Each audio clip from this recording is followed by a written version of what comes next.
My people, Richmond is here with you again. Don't rush, don't rush. Stay calm. Let's talk about blood group.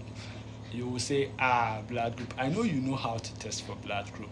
Like I do. I've been testing for blood group for quite a number of years. But let's learn this. We all know that the plasma contain proteins, antibodies, and all that. So our regular blood group testing that we make three dots of blood on a towel, and then we add our antisera to various, and then we are able to tell whether you are A positive, B positive, A, B, O, negative or positive. Because I learned this from the blood bank unit, and I'm not saying that what we do it's not good or we are wrong, but then if we want to do away with these antibodies that might sometimes interfere with our blood group testing, then we need to do what I'm about to share with you, and that is we first need to wash our red blood cells. If we are able to wash our red blood cells, it will help to do away with these antibodies that might interfere with our blood group testing. And then we need to prepare our cell suspension. The preparation of the cell suspension will help to reduce the antigenic sites, to give it equal binding site for the antisera and that of the red blood cells, because blood group is determined by the antigens on the surface of our red blood cells, the ones that we inherit from our parents. So when we take the ABO blood group, the one that we inherit from our parents, that would determine our blood group. Say you inherit antigen A from your parents, you're going to be blood group A, and with that you have antibody B in your system. We will take time and talk about that, but today I just want to focus on the testing. Two things that I want us to learn: washing your red blood cells and also preparing your cell suspension. Much attention will be on how to prepare your red cell suspension, and I'm going to give you a simple trick to know how to always be able to easily prepare your red cell suspension. So we have two main methods for the blood group test. We have the tar or slide method, and we have the tube method.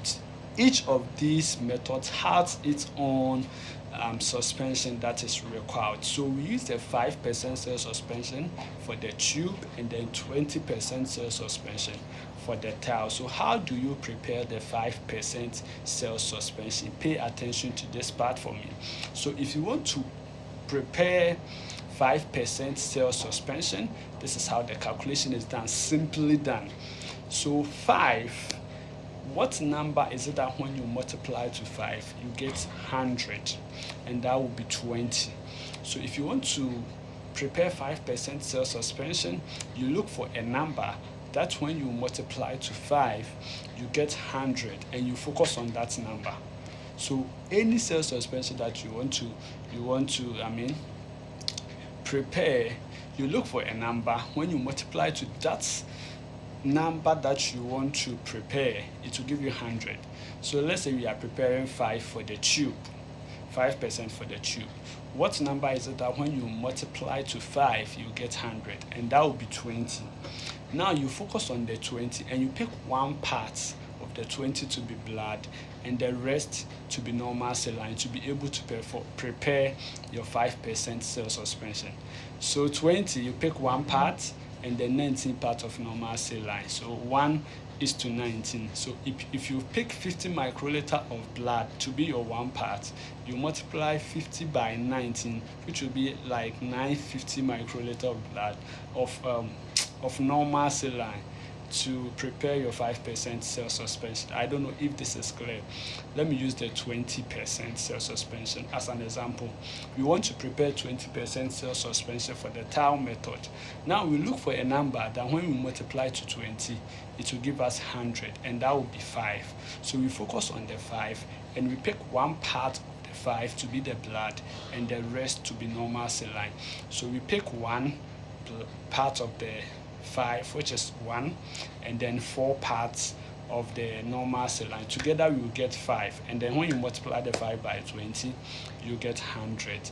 So to prepare your 20% cell suspension, it's 1 in 4. So you pick 1 blood and then 4 normal saline, depending on the volume that you want to go with. If it's 50 micro, you pick 50 microliter of blood, then 4 parts of the normal saline, so 50 times 4, which is 200.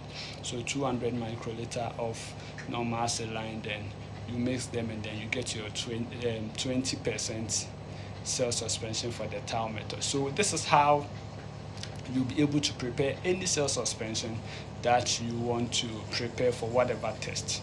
So we wash our cells, we prepare our cell suspension, and if it's the tube method, we get 6 tubes, 3 for control and 3 for cell proper.